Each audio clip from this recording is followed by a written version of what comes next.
Hello बच्चों, good morning.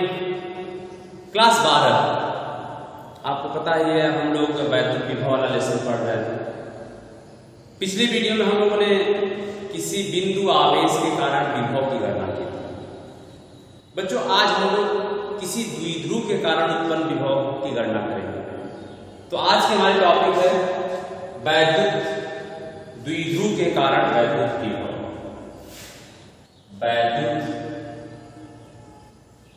द्विध्रुव, वैद्युत द्विध्रुव के कारण वैद्युत विभव। Electric potential due to dipole, electric dipole. बच्चों, इसमें हम लोग दो स्थितियों में पढ़ेंगे। जैसे वैद्युत द्विध्रुव के कारण हम लोगों ने वैद्युत क्षेत्र पढ़ा अच्छी स्थिति में और निरक्षी स्थिति में, ठीक उसी प्रकार से वैद्युत द्विध्रुव के कारण जो विभव होगा उसको भी हम लोग दो तरीके से पढ़ेंगे। पहला जो है वह है अच्छी स्थिति। पहला नंबर है इसकी अच्छी स्थिति। अच्छी स्थिति, अच्छी स्थिति में का मतलब है कि जो द्विध्रुव के जो दोनों आवेश हैं, दोनों आवेशों को जो मिलाने वाली रेखा है यह उसके अनुदिश होगा। तो चलिए हम लोग मान लेते हैं यहां पर एक द्विध्रुव है। ये द्विध्रुव हो गया आपका, इधर आवेश हो गया -2, इधर आवेश हो गया +2। ये इसका मिडिल पॉइंट है। ये पॉइंट ए हो गया, ये पॉइंट बी हो गया, ये पॉइंट ओ हो गया। ये जो दूरी है वह L है, यहां से यहां तक। इधर वाली दूरी कितनी है? L ही है। क्यों L होगी? क्योंकि जो टोटल दूरी होती है वह होगी 2L। यहां की इसकी टोटल दूरी 2L। इसके मिडिल पार्ट से स्मॉल r दूरी है, यहीं पर एक दूरी है स्मॉल r। और हमें क्या करना है, इसी बिंदु P पर जो स्मॉल r दूरी पर है हमें वैद्युत विभव की गणना करना है। तो ये द्विध्रुव AB है जिसकी लंबाई 2L है, और ये द्विध्रुव एक ऐसे माध्यम में रखा है जिसका परावैद्युतांक K है। इस द्विध्रुव के मध्य बिंदु से स्मॉल r दूरी पर कोई बिंदु P है जहां पर हमें वैद्युत विभव की गणना करना है। तो बच्चों, हम लोग एक एक आवेश के कारण, प्लस के कारण विभव ज्ञात करेंगे, माइनस के कारण विभव ज्ञात करेंगे, फिर उनका परिणाम ज्ञात करेंगे। तो चूंकि विभव अदिश राशि है, प्लस के कारण जो विभव होता है वह पॉजिटिव होता है, माइनस के कारण जो विभव होता है वह नेगेटिव होता है। तो हम लोग दोनों के मान निकालेंगे चिन्ह सहित, और फिर दोनों को आपस में क्या कर देंगे, परिणाम इसका निकालेंगे। तो सबसे पहले हम निकालेंगे कि आवेश प्लस Q से दूरी। तो आवेश प्लस Q से दूरी कितनी है? ये यहां से इसकी जो दूरी है वह BP है। तो प्लस Q से जो BP का मान होगा, BP बराबर वो हो जाएगा आपका R माइनस L। इसके बाद K से दूरी कितनी हो जाएगी? वो हो जाएगा AB, और इसका मान हो जाएगा R प्लस। यानी कि हमें इस आवेश से यहां तक की दूरी ज्ञात करनी है, इस A से इस B तक की दूरी ज्ञात करनी है। चित्र से ऐसा पता चल रहा है कि इसका मिडिल पार्ट से B तक की दूरी आ रहा है। तो यह दूरी ज्ञात करने के लिए टोटल R दूरी से ये वाला माइनस करते हैं, और जब A से B तक का निकालेंगे तो R में क्या करेंगे, L ला के जोड़ देंगे। अब आवेश प्लस Q के कारण बिंदु P पर विभव, तो हो जाएगा आवेश प्लस Q के कारण बिंदु P पर विभव। आवेश Q के कारण प्लस Q पर बिंदु P पर विभव कितना हो जाएगा? वो हो जाएगा V1 बराबर 1/4 पाई एप्सिलॉन 0 K Q, और बटे हो जाएगा उसके बीच की दूरी है BP। अब BP का मान रख दीजिए, तो ये हो जाएगा V1 1/4 पाई एप्सिलॉन 0 K, और Q बटे BP का मान है R माइनस L। ये V1 का मान है। इसी तरह से निकालेंगे कि आवेश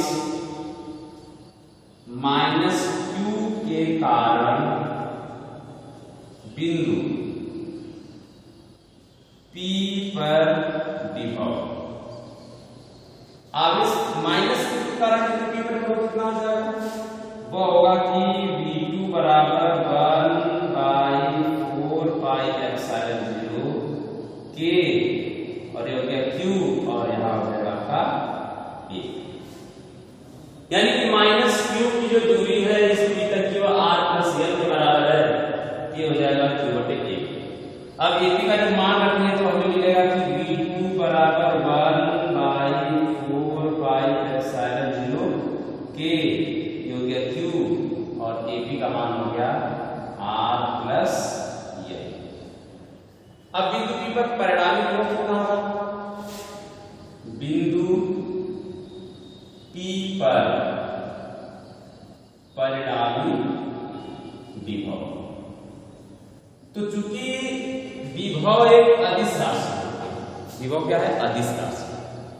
तो जब विभव अदिश राशि है तो हम इसको सामान्य बीजगणितीय रीति से क्या करेंगे? जोड़ेंगे।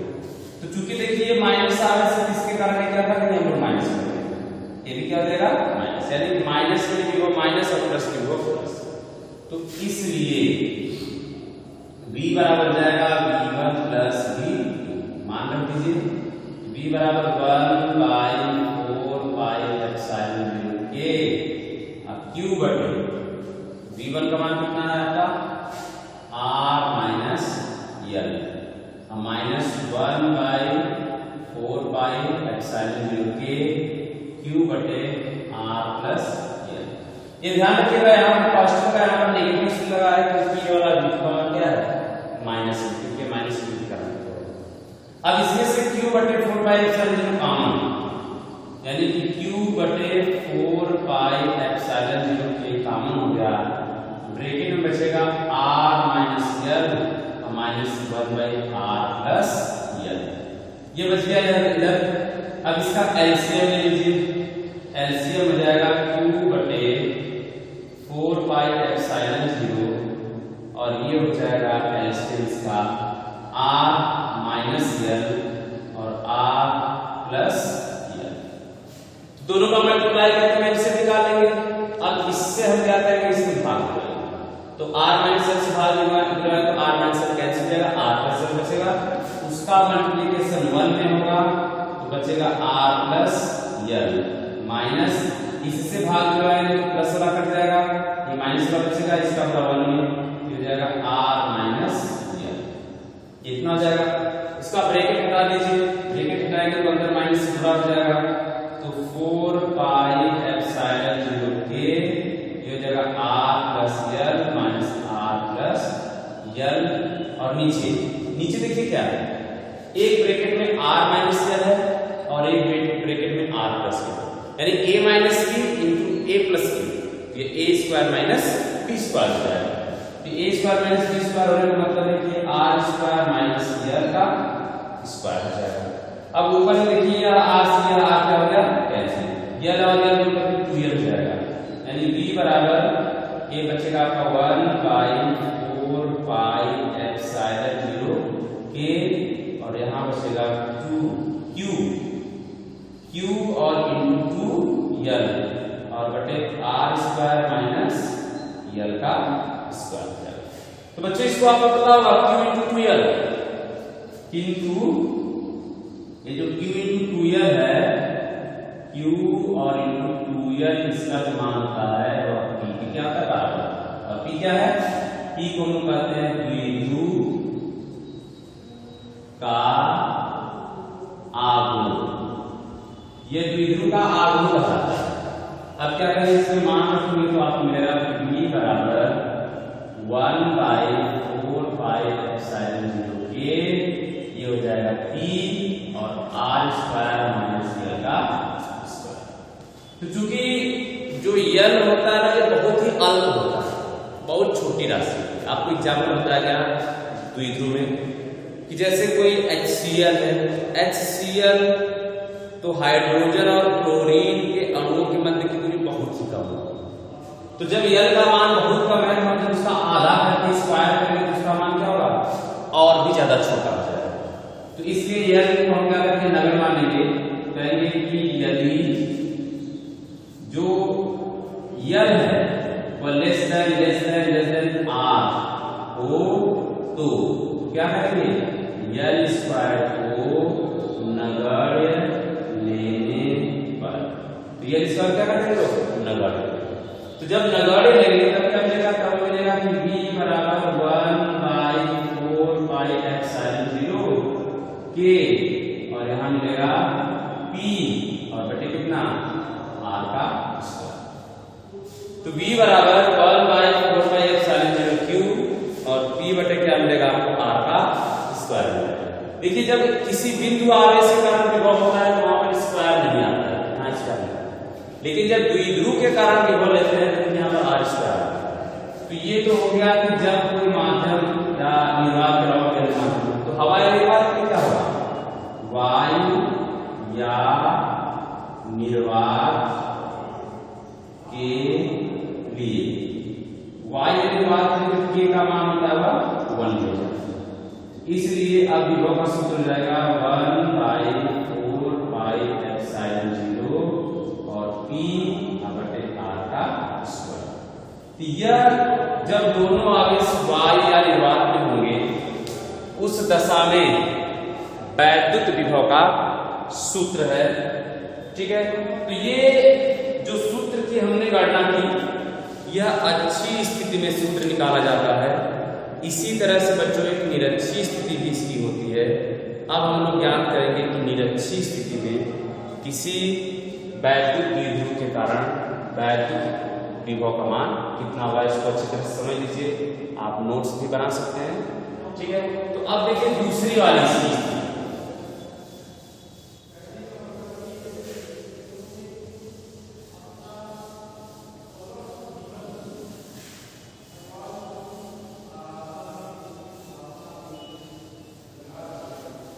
ये तो अच्छी स्थिति में हो गया।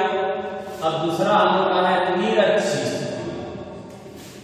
निरक्षी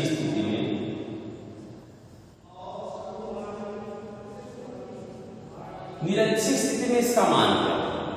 तो बच्चों निरक्षी स्थिति में हम इसकी लंबार्धक स्थिति लेते हैं और लंबार्धक का मतलब है कि जो द्विध्रुव को दो भागों में अर्धित करता है। तो ये आपका द्विध्रुव हो गया।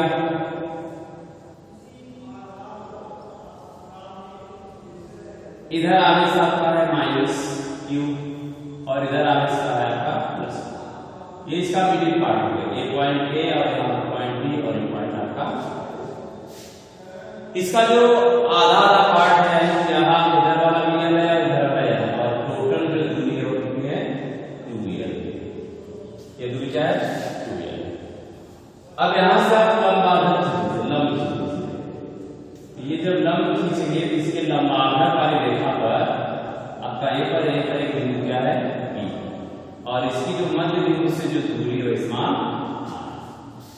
इसके मध्य बिंदु O है और इसका जो मिडिल पार्ट है वो वहीं से एक लंबार्धक रेखा खींची गई है।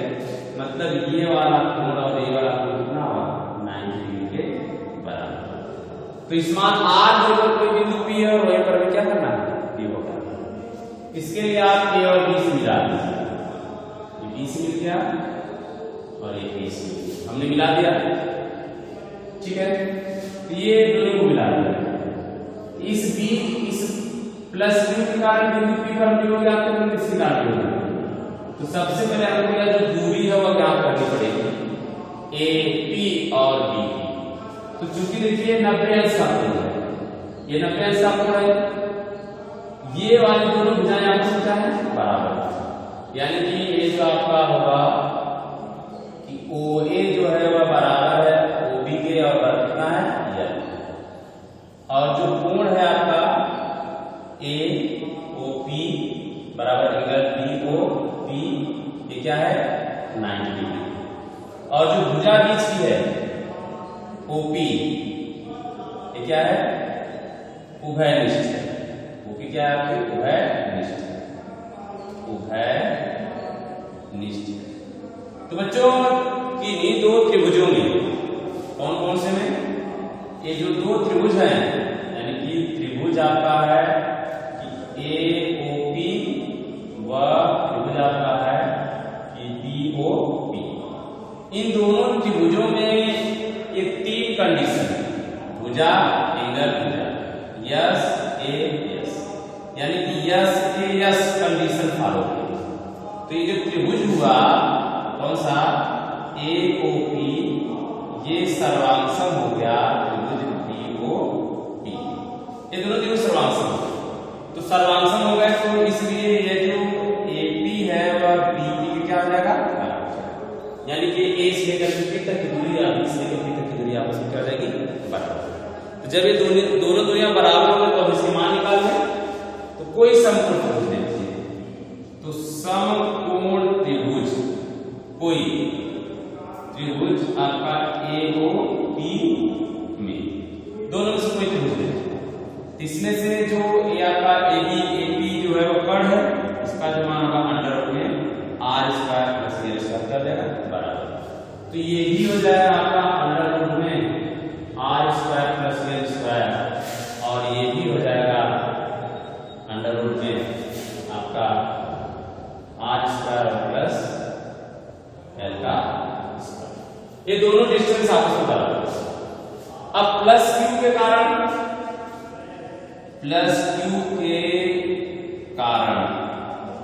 बिंदु कहां पर, पी पर विभव, बिंदु पी पर क्या हो जाएगा, विभव।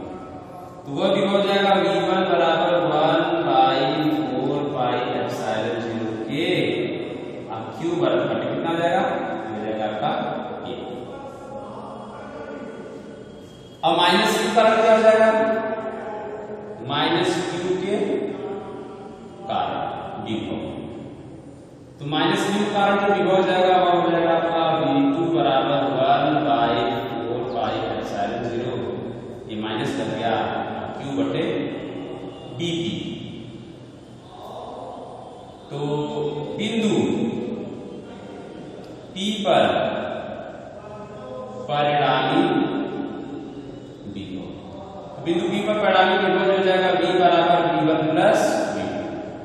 तो 1/4 पाई एप्सिलॉन 0 के q बटे ap माइनस 1/4 पाई एप्सिलॉन 0 के q बटे b। ap और bp रख दिया गया, तो चूंकि देखिए ap और bp आपस में क्या है, बराबर। तो हम कह सकते हैं किंतु ap बराबर b, इसलिए b बराबर 1/4 पाई एप्सिलॉन 0 के q बटे ap माइनस 1/4 पाई एप्सिलॉन 0 के q बटे a। तो ये दोनों राशि बराबर, इसलिए क्या हो गया, कैंसिल हो गया, बचा क्या, v बराबर। तो बच्चों वैद्युत द्विध्रुव की निरक्षीय स्थिति में, यानी उसकी लंबार्धक स्थिति में जो वैद्युत विभव होता है, वैद्युत विभव वह शून्य होता है। वैद्युत द्विध्रुव की निरक्षीय स्थिति में जो वैद्युत विभव का मान होता है वह शून्य होता है। सूत्रों के द्वारा ये निकाल लिया गया है। तो आप यहाँ तक वो अच्छी तरह से पढ़ लीजिए, तैयार कर लीजिए।